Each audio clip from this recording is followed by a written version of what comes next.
Ayun mga katulala, no, gamit ni sir yung digital ultrasonic cleaner. Yon, may degreaser yan kasama, hindi yan ano ha, hindi yan tubig tsaka sabon ha. Degreaser yan mga katulala. Ayun, no, nililinis na yung ano natin cylinder head yan. Nakita nyo naman no, parang bago na ulit no. O diba?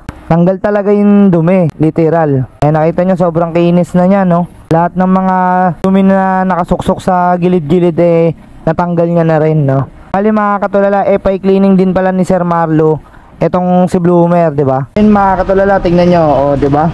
Parang bago siya, di ba? Ayun mga katulala, bali unti-unti nang binubuo ni Sir Marlo, no? Ayan, oh. Ayun, ito nyo, bago na yan mga katulala, no? Wala nang kakaba-kaba. Pati yung spark plug talagang sobrang linis na ngayon, kala nyo bago, oh. So ayun mga katulala, no, bali na-FI cleaning na rin pala ni Sir. Ayan, oh, kita nyo naman, no, linis niya na, wala nang kadumi-dumi yan mga katulala. Marumi lang talaga kamay ko. Ayan, wala, asop na, wala na talagang dumi, no? Sobrang linis na. Tapos ayan, inaayos na rin ni Sir para may kabit na dito kay Bloomer at magamit na agad natin. Ayan, bali kinakabit na pala ni Sir Marlo yung water pump. Ayan, oh. Ayan, nilagyan niya na rin ng ano, beta gray para siguradong madikit talaga. Yun, grabe. Walang singaw. Yun, walang singaw. Bagong bago no, makintab na makintab. Bukod pala dyan mga katulala no, bali bumili na rin tayo ng hose. Wala rin pala mabibilan sa Honda nun, bali sa auto supply pala kayo bibili no. Tsaka kung sakali magpapalit kayo ng hose nyan, dalhin nyo yung hose nyo para makita nung ano, pagbibilan nyo yung sukat para di kayo magkamali. Kasi may kanya-kanyang laki yan eh, tsaka haba no. Ang kinakabit na ni Sir Marlo, unti-unti, konti na lang matatapos na yan. Nasa 75% na kami ngayon ni Sir Marlo sa pagbibuild kay Bloomer. Ngayon mga katulala, bali nilalagay na ni Sir Marlo yung oil seal no. Ayan yung pinalitan natin sa mga binili rin natin no. Ayan, tapos binabad niya na rin yan sa ano, digital ultrasonic cleaner na may kasamang degreaser mga katulala. Kaya sobrang kintab niya na ulit. Kanina sobrang itim yan eh, halos hindi mo na nga makita kung takip pa ba siya. O simento na. Ang kagandahan dito eh lahat ng piyesang pinalit natin eh stock parts, tsaka galing talaga mismo ano sa Honda no. Masusure natin na tatagal ulit si Bloomer. Tulad niyan 140k kilometer na siya.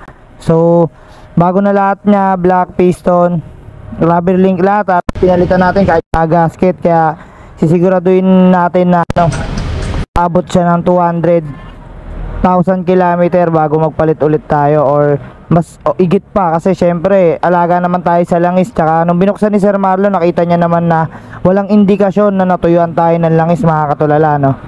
Ayan, bali nakabit na ni Sir Marlo pati yung mga hose mga katulala. Ayan no, ayan pati yung cover nito. Tapos lalagay niya yung rubber link mamaya, tapos ibabalik niya na yung sa magneto no. Sinasarado niya na rin yung nut sa may ano, tagusan ng langis no, para malagyan natin ng langis na any lubricant mga katulala. Ayun yung gagamitin nating langis para kay Bloomer no, para mas good condition na siya. Lalo na ngayon na-refresh na yung engine niya, 'di ba, sa tulong ni Sir Marlo. Kaya maraming salamat kay Sir Marlo, nagtiyaga kay Bloomer no. So ayan, bali update ko kayo pagtapos na neto, ikakabit na namin ni Sir Marlo. So yun mga katulala, bali sasampan na namin ni Sir Marlo yung no, kasi konti na lang, kayang-kaya niya na ikabit yan dito sa gilid eh, kasi dito naman siya banda. Dati na buwat sabay balibag no. Ayan, ayun oh, tinanggal muna natin yung nakatukod para hindi siya bumagsak. Ayun oh, trust. Parang feeling ko lakas ko magbuhat. Ayun, hop, ayan, maipit ay pumasok. Ayun, pasok. Yung shock na lang para dito mumba. So ayun mga katulala, bali nililinis na rin ni Sir Marlo yung stator ng ano natin ni Bloomer no, kasi sobrang kapal na ng putek. Ayan no, kita nyo naman nag-iiba na yung kulay. Gasolina nga lang pala yung pinanlilinis niya mga katulala no. Ayun no, grabe dumi no. Ayan, bali mga katulala, nililinis na ni Sir Marlo yung cylinder head natin eh. Ayan, ginagamitan niya ng gasolina para matanggal yung mga ano, mga namong dumi sa loob ng ano, cylinder head. So ayun mga katulala, bali nililinis na ni Sir Marlo yung ating radiator no. Yan, konting-konti na lang, nasa 88% na si Bloomer mga katulala no. Grabe, lahat ng effort no, ng pagod, ng paghanap ng pyesa eh matatapos na at magiging masaya na tayo no. Ayun mga katulala, bali dinidrain na pala ni Sir Marlo yung ano, yung lakarang langis no, kasi papalitan na natin siya ng any lubricants 5W40, fully synthetic na siya, for scooter only mga katulala no. MA2 na to, napakasulit. Uy, tumagas. Ayan na, bali, sasali na ni Sir Marlo yung any lubricant, yun o. Ito na yung pinaka best moment, no. Ayan. Ibig sabihin yan, mga katulala, konting-konti na lang. Malalabas na natin dito si Bloomer ng brand new. Ayan, no. Napakaganda ng langis natin, mga katulala, no. Yun. Kaya inubos si Sir Marlo kasi 800 lang siya ml yun. Hindi siya saktong 1 liter. Kasi meron tayong 1 liter niyan, mga katulala, no. Ayos, 92% na siya, mga katulala.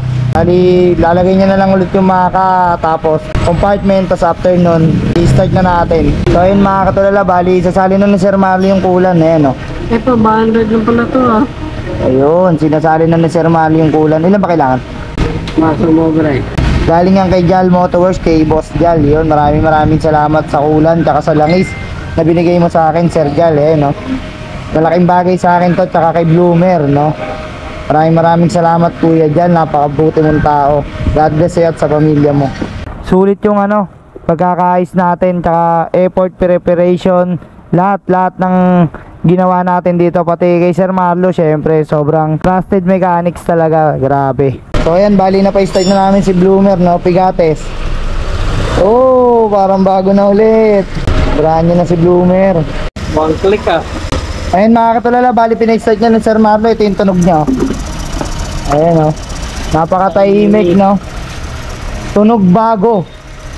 Yun, ito yung audio niya, mga katulala, oh. 128,000 tas 100. Pero 140 na yan kasi mga 6 months akong sira yung odometer, no. 6 months kong ginamit siya na malayuan yung biyahe, kaya expect ko na talaga na 140 na yan. So yun, mga katulala, bali nire-reset na pala ni Sir Marlo yung computer box natin, no, para goods na talaga, as in 100% goods na si Bloomer. Yan, konting sandali na lang malalabas na natin si Bloomer dito na napaka bangis at napaka-ayos, napaka-solid, di ba? Pipirma na lang dito, Sir. Yun, bali Sir, iyaano pa natin to. Break in ka dyan. After all, makakahinga na tayo ng maluwag, makakapaghanap buhay na tayo araw-araw. So yun, mga katulala, binabomba ni Sir. Ibig sabihin daw, kapag umiinit yung ulan, ibig sabihin goods sa goods daw yan. Wala daw nagbara sa mga hose niya, no? So ayan, bali konting-konti na lang talaga. Kakabit na yung mga kulang dyan. Tapos nababiyahin na natin si Bloomer ng pangmatagalan. Yun, breakin muna natin si Bloomer, tapos saka natin isasagad pagka na-exchange sign lang, kasi bago pa lahat, di ba? Lapatin mo muna yung piston ring. Ayun, papalapatin muna yung piston ring, mga katulala, no? Hindi niya basta minadali, kundi sinurbol niya para wala tayong maging problema. Ayun, grabe. Ayun, napakatahimik na, goods na. Maraming salamat dito sa Wheeltech, at syempre especially kay Sir Marlo na nagtiyaga, nag-effort sa lahat, diba? Tsaka siya talaga yung alaga ni Bloomer, mga katulala, no? Since kinuha ko siya dito 2019 until now, siya pa rin yung nag-aalaga niyan, walang iba, diba? Kaya maraming salamat, Sir Marlo. Yun, makakabawi din ako sa iyo next time. Yun, grabe. Grabe yung effort niya. Kitang-kita ko naman yung effort niya, tsaka solid, talagang garantisado, no?